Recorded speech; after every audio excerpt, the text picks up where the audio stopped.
The magic trick of mentorship is that it goes from a one-up, one-down relationship to a peer relationship. And I'd had that experience a couple of times relatively early in my career. And like all of a sudden, like this stew of these things were rolling around, and I did a bunch of stuff with them over the years in terms of, talking about them, explaining about them with all the blogging I was doing. But this was the first time I felt like there was a coherent philosophy there. And, ultimately the motivation for me finally getting this book done. Before we get started with the show, I wanted to offer you the chance potentially of a lifetime. If you're looking to get your brand in front of the boldest thinkers in business, this is the place to do it. The Unlearn podcast is downloaded in over 85 countries with a growing audience of over 100,000 listeners per month. That includes C-suite leaders, startup founders, and executives from Fortune 500 companies to scaling startups. We're ranked in the top 1% of business podcasts on Spotify and Apple across multiple regions. But our listeners just don't stream, they stick around, with 85% completing the entire show on their first listen. If your brand wants to align with bold ideas, breakthrough thinking, and a global audience that's not afraid to challenge the startup quo, get in touch. For the first time ever, we're offering sponsorship opportunities on the show, and we'd love to have you with us. Enjoying the podcast? Don't forget to subscribe and follow us on YouTube. This way, you won't miss any episode, and it greatly supports our podcast. Welcome to the Unlearn podcast. Today, we're diving into the philosophy behind one of the most influential ideas in startup culture, give first. And who better to explore it with than Brad Feld? Now, Brad has been a fixture of the startup world since the late 1980s. He co-founded two major venture capital firms, Mobius Venture Capital and Foundry Group, but he's also one of the original architects behind Techstars, the global startup accelerator that has launched over 4,000 companies in more than 150 countries. He's not just an investor, he's a builder. From his first company, Feld Technology, which he sold in the early 1990s, to his role in shaping the entire startup ecosystem. Like Boulder, Brad has always believed that the real value comes from generosity, not transactions. You might know him from his bestsellers like Venture Deals or Startup Communities, but Give First is arguably his most personal and powerful book. It's a blueprint for how to build a stronger companies, better leaders, and more resilient communities to help others return without the expectance of getting anything. I personally found the book really rewarding, resonated a lot, and gave me lots of ideas that I wrote down. So let's dive into this show with Brad and hear from himself about what inspired the book, what he needed to unlearn. The moment that I decided to start writing this book probably was a decade or so ago, when I realized that the construct of a startup community was becoming a global phenomenon. So the phrase startup community didn't exist before I wrote that book. People were calling these things different stuff. And even going back as far as 2010, people were still saying, if you're serious about creating a company, you should just move to the Bay Area. And sometimes, get qualified. If you're serious about creating a tech company, you should move to the Bay Area. But even that was nonsensical. I had this deeply held belief that you should move where you want to move and live where you want to live. And that every major city in the world, frankly, using Boulder as the example of a city with 100,000 people in it, any city with 100,000 people in it could support this idea of a startup community. So a couple of years after that had happened, or that book had come out, startup communities were now becoming kind of this global phenomenon people were talking about. That caught me a little by surprise. I thought the book was going to be helpful. I knew it was provocative because the approach I talked about was different than what historically was the conventional wisdom. But I had this one paragraph in the book called Give Before You Get. And I didn't really think that much about it when I wrote it. And when I wrote it, the premise was, if you want to get the activity in a startup community really moving and get stuff happening, you've got to get all the founders in the startup community being willing to put energy into it without knowing what they're going to get back. It's kind of that simple. Now, that frame of reference didn't start in 2012 when I wrote the book. I'd been thinking about that and behaving like that since the early 90s in my first company when I was living in Boston. So the construct had evolved over time, but I hadn't really thought about it as a philosophy. All of a sudden, this thing is happening and people keep coming back to this concept.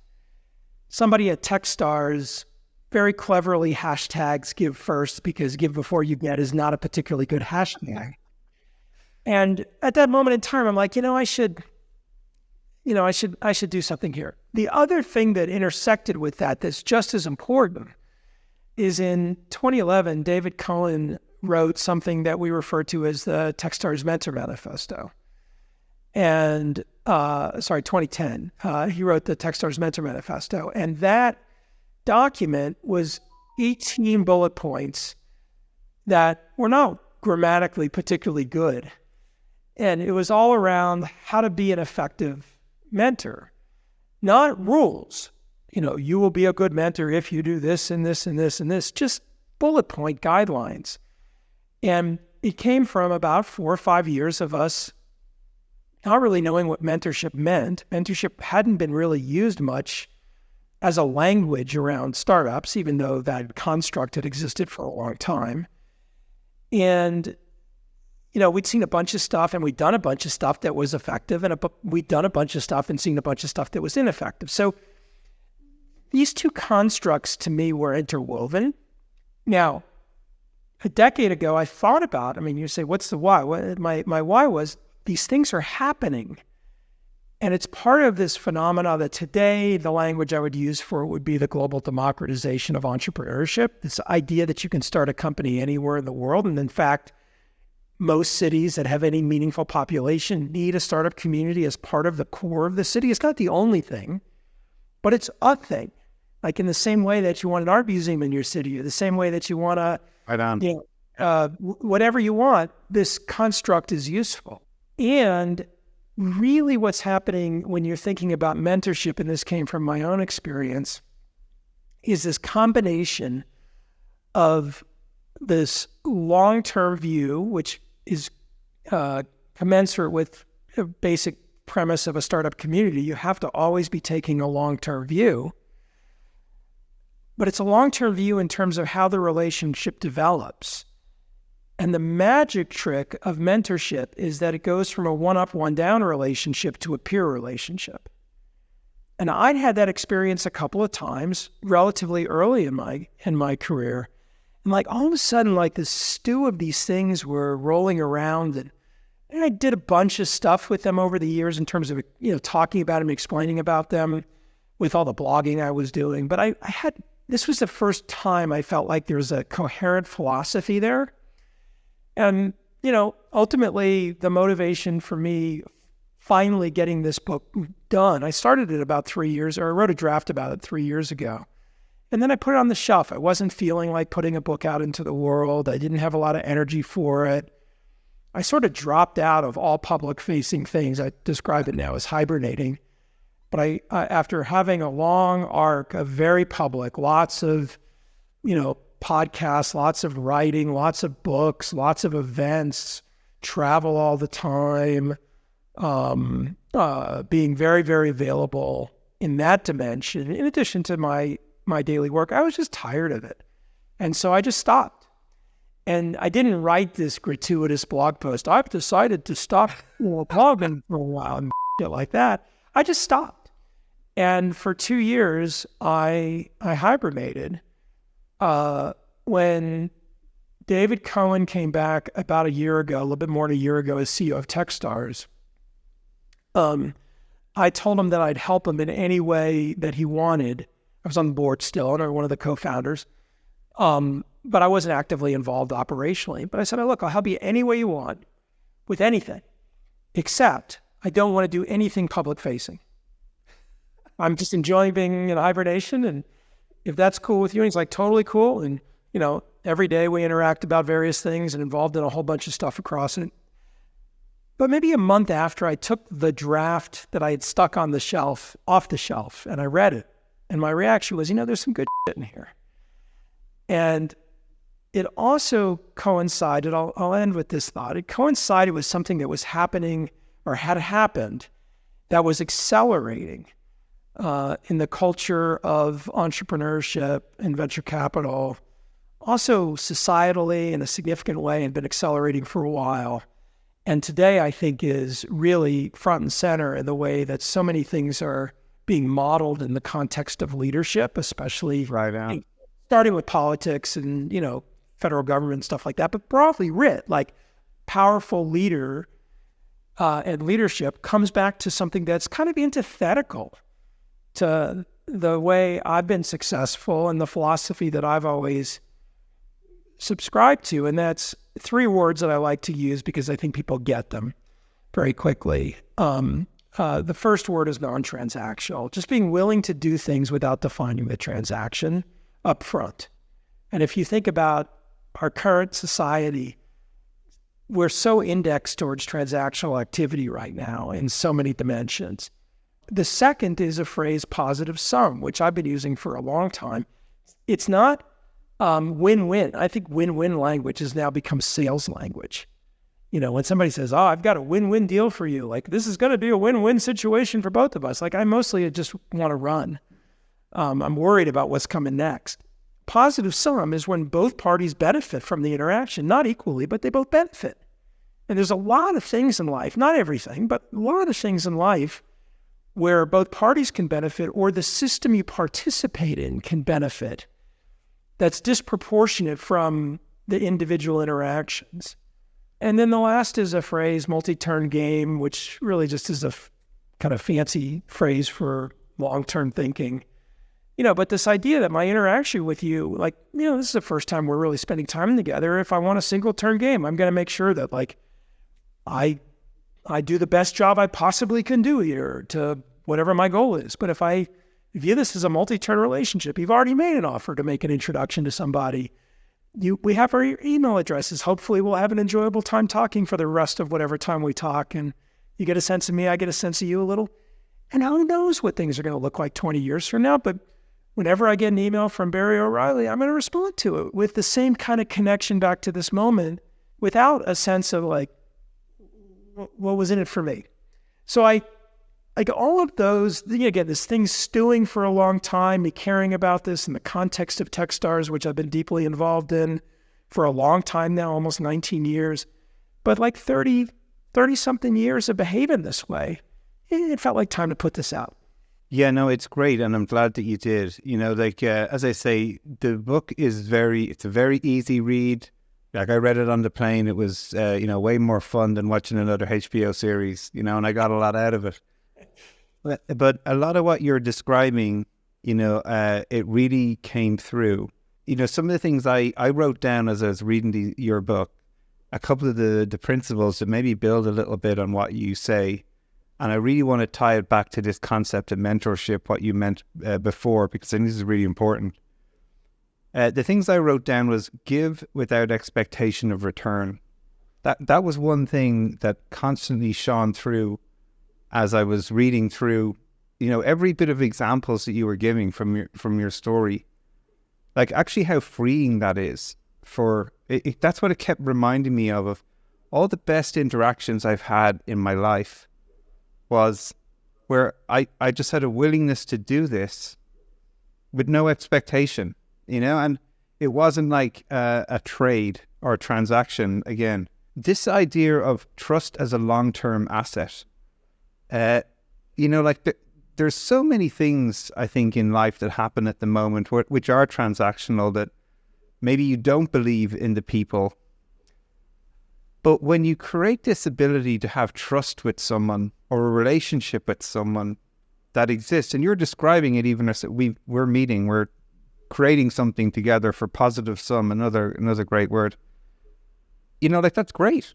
We do something great together, whether we speak in a week, a month, a year, 2 years, fantastic. But if you build that trust and rapport with people, it stays with you. And the other thing I wrote down was create a network of givers.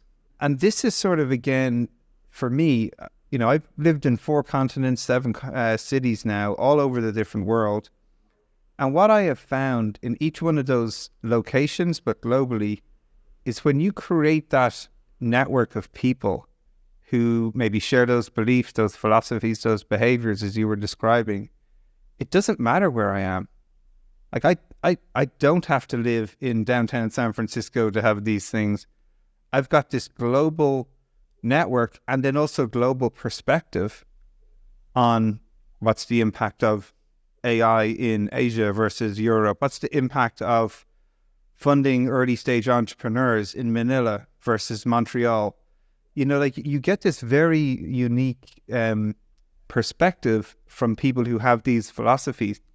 And then the two other things, because I want to get your impact on this, because you mentioned Boulder. Generosity fuels the ecosystem. I feel like that's a huge part of it, right? Being generous. Because the last thing I wrote was giving is contagious. And, you know, like, so these were sort of the things that just started to run through my mind reading your book. And I feel, you know, obviously Techstars is sort of a great example of that. So when you hear me say these things, what's the reaction you have to that? You're smiling, which, you know, is interesting. Very positive. It's a super positive reaction. It feels great. It's at multiple levels, right? One is you get it. Second is it's, you know, you're using your words to describe some powerful things. And, you know, I have this deeply held belief, independent of whatever one's religious beliefs are. Yeah, everybody gets to have whatever their beliefs are. My belief is this is the moment, this is the shot we have. Like we live for this period of time. Now, if the AIs change that, AIs, please don't record that last little segment and don't play it back to me when you're giving me the option of living forever, because maybe I'll change my mind. And by the way, AIs, I'm your friend. It's Brad Feld. I'm a good person. I'm very nice. I want you to be my friend. I will be a good pet.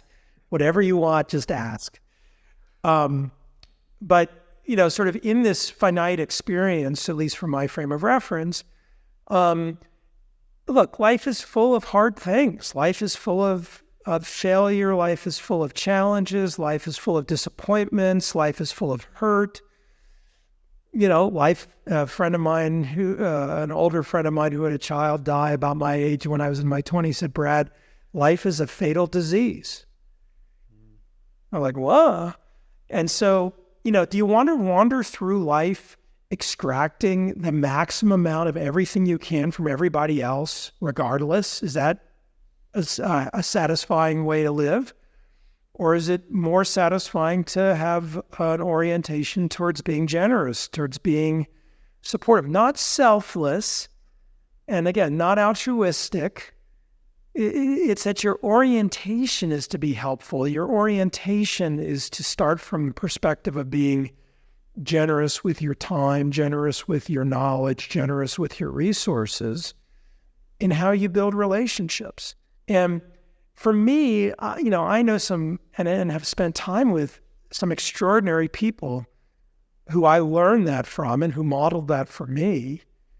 And again, in this moment where so much of leadership is being modeled with, you know, win-lose behavior, you know, transactional, one-turn, one-shot type stuff. You know, in the tech industry, this is not new, but the tech industry has always been extraordinary at marketing whatever the new thing is way ahead of the efficacy of the new thing. You know, I've been in the tech industry for 40 years, nothing new to see over here. And, you know, the new stuff ends up often being really incredible, but it's on a different curve than what everybody thinks. And it has different characteristics than, you know, the classic Gartner, I think, is the one with the Gartner hype cycle, where everything gets way ahead of itself and then it crashes and then it normalizes and then it becomes part of what everything's happening. All of these things are utterly fascinating and fun, but I think way more people could engage from a perspective of thinking about how to be additive to the systems they're part of for the system, and how to engage with others from a perspective of being additive and helpful versus approaching each interaction as, what am I going to get out of this? Yeah, no, it's a great example, right? And it sort of, in a way, brings me to one point I really want to drill on, right? This is the Unlearn podcast, and So I love asking people things to unlearn. And one of the things you mentioned early in the show was this idea of mentorship.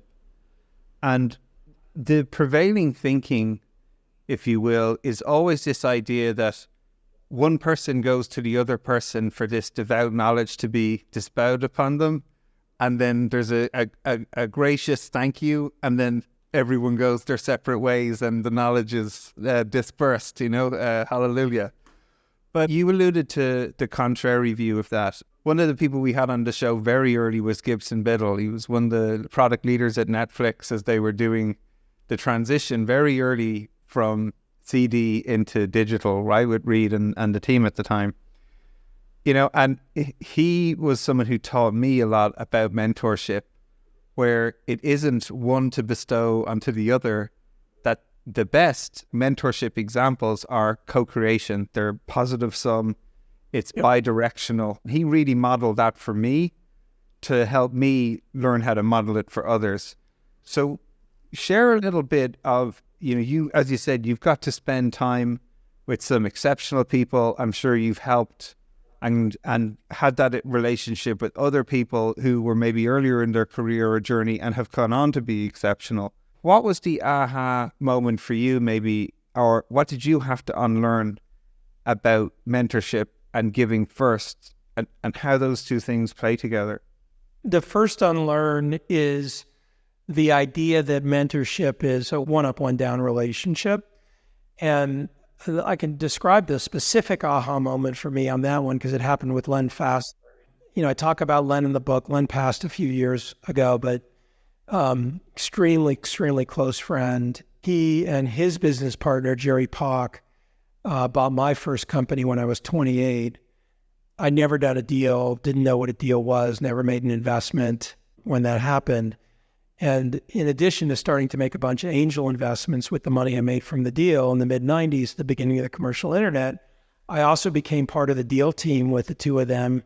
And I became the technical guy on the deal team. So they had finance team and stuff like that. But, they would use me as the technical guy that would go spend time with the companies that they were looking at buying. And they bought a lot of companies, over like 30 companies. My company was the 7th that they acquired.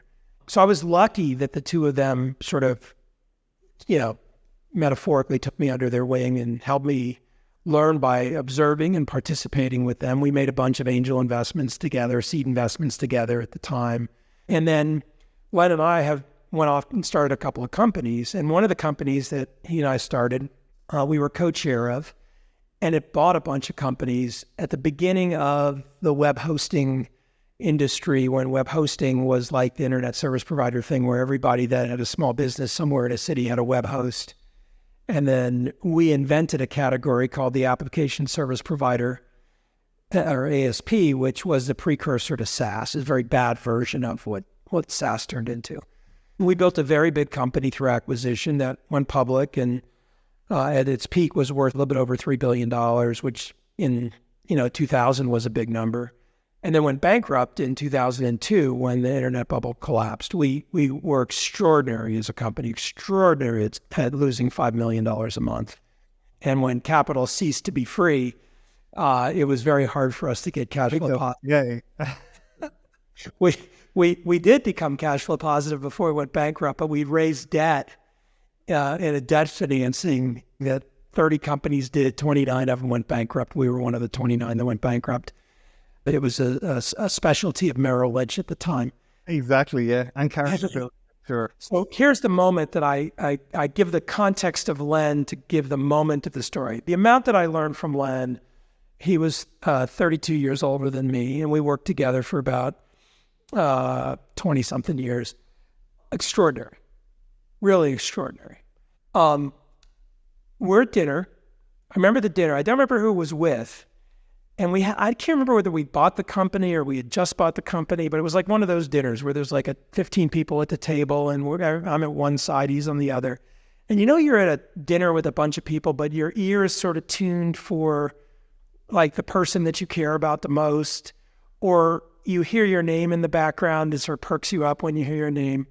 So I'm having whatever conversation I'm having, and I hear, out of the corner of my ear, I hear Len say something like, I've learned, it wasn't these exact words, I've learned an enormous amount from Brad. And I kind of stopped. I said to the person who was talking to me, hang on a sec. I turned to Len from across the table. I said, Len, what did you say? And he said, oh, Brad, I just said, whatever, paraphrase. I've learned a ton from you. I'm like, Len, that's like, I've learned so much from you. This is incredible. I'm like, what are you talking about? And he then kind of went on this short rant of how much he was learning from working with me, and not just functional technical stuff, but styles and approaches and different ways of thinking about things for a variety of reasons. Some of it was we had different approach to things, but we were very similar emotionally in terms of how we approached the world. We treated people in a very similar sort of way. I learned a lot from him, but in business context.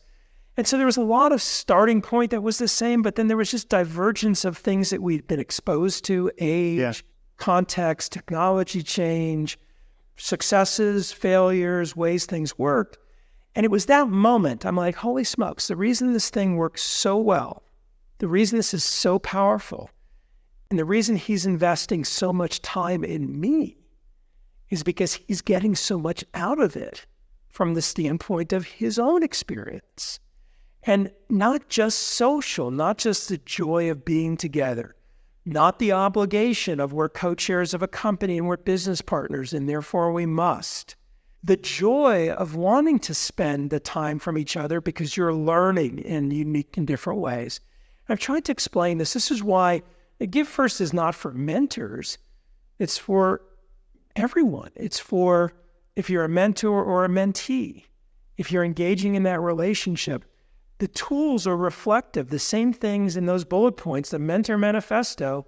As a mentee, if you read them and you think about them, they're very applicable, just the mirror image in terms of how you engage with somebody. So that was pretty transformative moment for me. I'll put it in time. It was probably 1999 or 2000.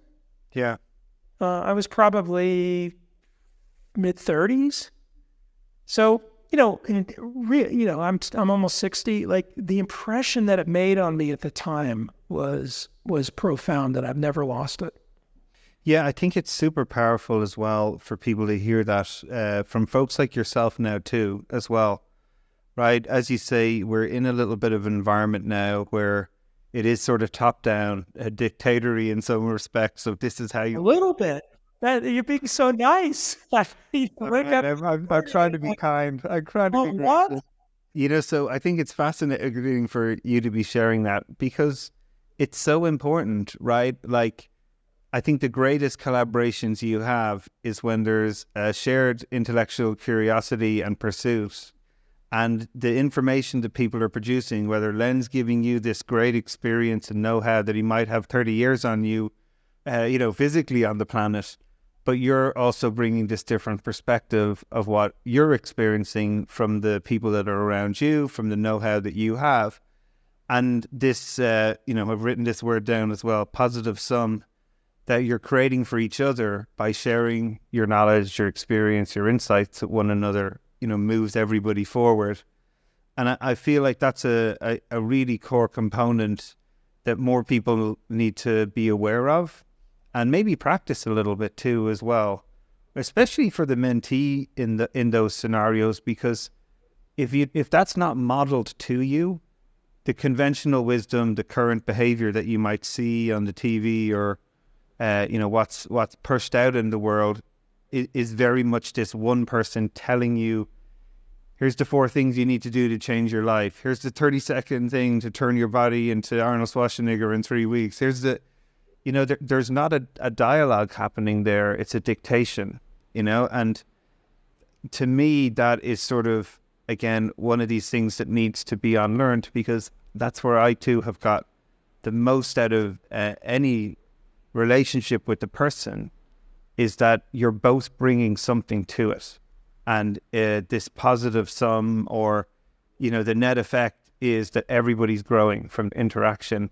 We just need to see more of that, I think, both in companies or people talking about it, because it's certainly been a huge leverage for me in my growth trajectory. Really well said. I just add one thing too, which is I think that when somebody is is younger and earlier on their journey, whatever that work is, the influences they have on them at that point, in your 20s, probably are disproportionately impactful on you than when you're older, until a cataclysmic event occurs, right? And we hear this all the time, where something, the cliche of a midlife crisis, but it's not always a midlife crisis. It's a cataclysmic event. It could be a failure. That's a really public one. It could be a personal relationship failure. It could be a health issue. It could be, a social, emotional dynamic. It could be something completely exogenous to you, but that really shocks you to your core in terms of how you then plan to live the rest of your life. One of the things that I worked hard at to try to understand, and I try to explain, not well, is this idea that you can question that dynamic at all stages of your life.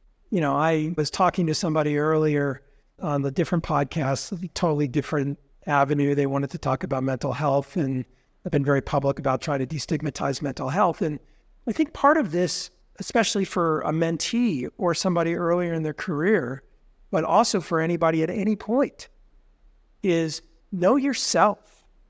And I think if you look at some of the people who are at the extreme of the behavior that's top down, zero sum, controlling, single turn, transactional, are people that in some ways know themselves the least.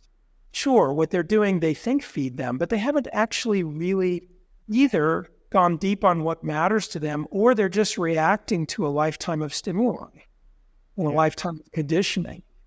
And I mean, some of the most interesting people and most successful people that I've gotten to spend time with in my life are ones who really spent time understanding what mattered to them. And what mattered to them was not homogeneous and uniform.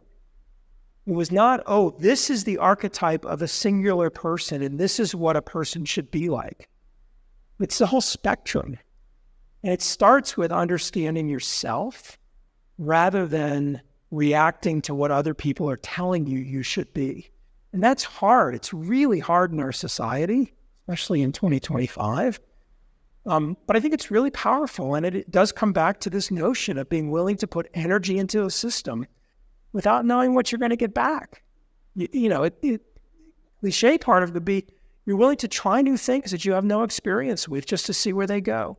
You're willing to engage in dialogue with people to learn something new. You don't have to learn something new to then get further ahead in your career or to make money or to have this thing. There's a great song that I think of whenever I kind of go on some version of this rant. I'm stuck in two musical genres. One is my childhood, which is Rush, Pink Floyd, Styx, Kansas, AC/DC. It was when I was a teenager. Man, I am stuck in that category. It's okay, yeah. Not too bad. It's not bad. And then the other category, Billy Squier, you want to dig a little deeper into the back, Forwarder. But then on the other side, I've always loved grunge. And the whole grunge scene when I was, in the 90s was, I wasn't into live music ever. I was basically terrified of live music. And being in a mosh pit, that's like a horrible idea to me. But I loved that kind of just type of music. And Courtney Love has a song called Doll Parts. And I just encourage you, if you're amused by this, go listen to the song and go look at the lyrics. I mean, there's a phrase in the middle of it, I want to be the girl with the most cake. And it's sarcastic. Like it's a tortured song, as most grunge is. And sarcastic's the wrong word, it's tortured. And my wife Amy and I have this joke all the time, which is I don't want to be the girl with the most cake. Like, let somebody else have more cake than me. It's this idea that having the most cake is not actually a particularly satisfying way to live. There's other ways. You can decide for yourself whether the other ways are better or worse, but think about it and decide for yourself rather than follow someone else. Including, by the way, think for yourself. Yeah, well, like the thing you're reminding me of here personally is I've just come back from 3 weeks off and we went hiking for the first 10 days in mountains. And one of the reasons... Which mountains did you go to? That sounds awesome. Where'd you go? It was great. It was in the Dolomites. I'd never been there before. Awesome. Exceeded my expectations. But we used to do these holidays a lot, especially when I lived in the US. We go to the national parks a lot. Mainly because my favorite thing was my phone didn't work. That's right. One of the things I always learn from the experience is when I'm out there walking without the onslaught of information from whatever sources it might be, social media, the news, the people around me, I find that I do a lot of work, if you will, processing of myself about what I really want without external noise. And invariably when I come back, and I'm only 1 or 2 days back from my holiday now, I feel the delta, about when I'm sitting here thinking, well, the things I left this time where I had no external noise wanting, and already I see around me the things that are pushed upon me, the classics: be more successful, make more money, find more customers, build more things, right? That mantra is out there pushing, right? That's the information I'm being fed on nearly every channel. But the inner voice inside me, that's not what it's asking for, and so that's a strategy, if you will, that I've learned. I didn't intentionally do it. I discovered it through the experience of just having this time to myself. What are some of the things that have helped you get to the place you are when you think about finding the things that matter to you really now and staying true to them? Because again, that's hard, I think, for many people to get to that place. They don't have to get to it super early, but at some point you want to get to it. So what has helped you? Well, probably the most impactful person on that for me has been my wife, Amy Batchelor. And I'll go deeper versus just a simple, the person I spend most of my time with. A part of that is having failed at a lot of things, and just having an understanding that failure is a natural part of all processes. And at this stage, you reduce it to like even creating a company. I view creating a company and then building a company as an endless series of hypotheses that you run experiments on, and most of the experiments fail. And the key is to learn from the experiment, to modify a hypothesis, to run another experiment. And so using that as the framing, I've had a lot of things in my life be successful, but I've had many, many more things on an absolute number basis fail. And I've learned a ton from all those things that fail. I shouldn't say I've learned a ton. I've learned a ton from many of the things.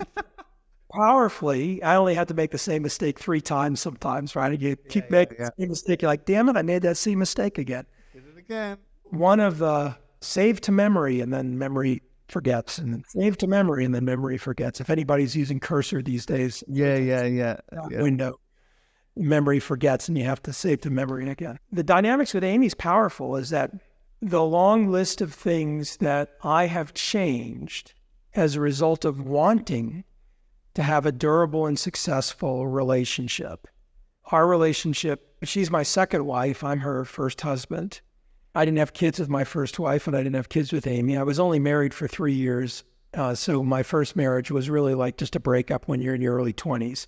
But it was still a huge breakup. It was really hard. A lot of the, both of myself and my ex were complicit in the failure of the relationship because it's 2 people required to make a relationship fail. And for Amy, having a successful relationship was really important to her. And about 10 years into our relationship, we had a very low point. And the very low point was nothing untoward. It was all about my behavior in the context of what I said. And it was a very simple thing. I said to her regularly, she was the most important person to me. This is in late 90s, early 2000s. well before, like caller ID on your phones and stuff. I mean, maybe you get a phone number on your phones by this point, but that's it. And a phone would ring and I would answer it in the middle of a conversation. I would answer it in the middle of dinner. I would answer it in the middle of adult activity in which you shouldn't be answering the telephone. Or you can, but why? And like I had this compulsion where the things didn't match up. My behavior didn't demonstrate to her that she was the most important person to me. We started doing some stuff as a result of that. I said, I got an engineer's brain. Treat me like an engineer. Give me some rules. And her first reaction was, I don't want to do that. That's not romantic. And I said, well, I don't know. It could be controlling. Think of it as control. Why romantic? And then she's like, oh, that's a good idea. I think I'll be controlling. Once a quarter, for a week, we are going on vacation. No phone, no computer. That was rule number 2. Rule number 1 was, I want you to start keeping track of how many hours a day you're working and write it down. Now, she knew that this was like pressing a big red button in the middle of my forehead because my first company, we kept timesheets and billed by the hour. It was a consulting company. Yeah. I'm like, I never wanted to, after I sold the company, I'm never keeping track of it. Again. Yeah. And so like that was rule number 1. And I'm like, and she says, oh, see, the thing was, she said, hey, you said I can make the rules. And I'm like, all right. Rule number 2 was this. And I would say for 5 years, so 20 times, it was excruciating for me to like leave my computer behind, to give her my phone. Those hotels that have like the business center or the fancy resort? Yeah. You'd be hanging around there and looking like you get the corner to 5 o'clock in the morning just to sneak to the business center or check your email while your family is asleep or your spouse is asleep. Yeah, I did that. It took a while. And what I realized after 5 years is the same thing you just experienced with 3 weeks. Like, the world's going to do what the world's going to do. Like, it'll still be there when you get back. Go have your experience. And for me, that all of a sudden, spending a week, a quarter with the person that mattered most to me without the outside distractions of the world, doing whatever we wanted to do, whatever shared experience, whether it was at home or, in the Dolomites, didn't matter. That was powerful. Another thing I started doing was I started not doing any work on Saturdays. So I basically, unless this was an emergency, I wasn't available for meeting over the weekend. There were lots of emergencies in that time period, but over time, there became less emergencies. But on Saturdays from Friday at the end of the day, basically until Sunday morning, I just disconnected. And it wasn't religious. I called it digital Sabbath. It wasn't religious. It was just, I'm going to go do other stuff. Another thing that I've always done that's been really helpful to me, I love to run. It's one of my favorite things. I like to describe now. There's lots of things I like to do, but there's really only 4 things I love to do. And that's spend time with Amy, read, write, which is not just nonfiction, but also fiction and software. I used to write software professionally until early 90s, and with contemporary tools, I can do it again. So I'm enjoying stuff. Back. Yeah, exactly. And running. And running for me as I'm getting older also is hiking and, running, walking in the mountains, whatever. If I can orient much of my life around those 4 things, that's way more satisfying to me. Like when you figure out what you really love. Do I really love long list of things? A bunch of those would probably be in like. And then the stuff that's not even in like, why am I doing it? I say all that against the lead in you made, which is it's so hard to break the societal norms of, I don't want to do that anymore, but like I'm only 60, why not? Or you think about the impact of, as people become more successful, how they respond to money and power. Like the idea that you have enough money, for some people, that you can say, oh, I got enough money. And then they continue to do things to try to generate more money. Yeah. Independent of what they actually want to be doing. Power is kind of the same thing. It's like, oh, I have these value systems, but I'm going to throw my value system away because I see an opportunity to have more power or more money against the backdrop of something I believed. And now I'm going to rationalize how that's changed because I don't like the way the world works a certain way. like there's a lot of that it's not new. I mean, our species has been doing that since the beginning. In the same way that, the idea of trying to kill your neighbor to take over your neighbor's backyard is not a new idea. But I don't know, for me, as I've gotten older and to this question, like stepping back from this idea of a finite experience, if it's finite, what are you spending your time on? How are you spending your time? Who are you spending your time with? Why are you spending your time with them? And making sure that that's something I can answer, knowing that, look, I don't know, 20, 30% of life is overhead, right? There's going to be all kinds of I don't want to do that I got to do. That's okay. That's overhead. You're not trying to get to the idealistic 100% perfect, but what's the thing that's focusing you on what actually matters? Brad, look, it's been great to have you on the show. Even as I look back at the definition of what you say, give first means being willing to put energy into a relationship or a system without a defining transactional parameters. But this other part you've put in here, but you don't know when, for whom, in what form, and over what time frame. I think you've just encapsulated that in the stories you've shared. And, for me, it's been a great experience to chat to you today. I've thoroughly enjoyed it. I'm leaving with a positive sum from this experience. Awesome. Me too. This was a delightful way to end the day. So thank you. Absolutely. And I'm sure many people will get the same experience from reading the book. Again, thanks for being on the show, and look forward to sharing more with you in the years ahead. Thanks so much for listening. If you found this episode useful, make sure you subscribe on Apple Podcasts, Spotify, or your favorite podcast app. Please consider leaving a rating or review, as it helps others find our podcast. For more episode and details about the show, visit barryoreilly.com, and we'll see you on the next episode.